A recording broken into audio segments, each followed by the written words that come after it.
Aku tak ingat. Tapi bila aku renung lama-lama gambar tu, satu demi satu serpihan ingatan datang balik. Aku ingat, aku pernah ikut arwah ayah ke satu pulau semasa dia bawa barang-barang lama museum. Aku ingat ada gua, ada bau, kapur. Dan aku ingat sangat lubang tu.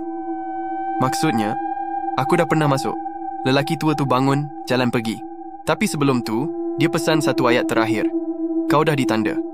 Kau takkan bebas selagi pintu tak dikunci oleh pemilik asal. Malam tu, aku balik rumah dalam keadaan tak tentu arah.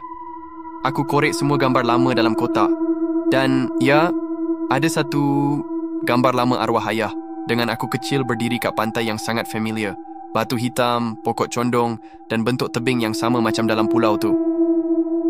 Aku mula sedar. Bukan Fikri yang dipanggil. Aku. Lepas tu gangguan makin kuat. Aku dengar bunyi tapak kaki dalam rumah, walau aku tinggal seorang. TV terpasang sendiri, menunjukkan rakaman kabur dengan suara Fikri dari jauh. Kau kena balik, Amir. Balik ke mana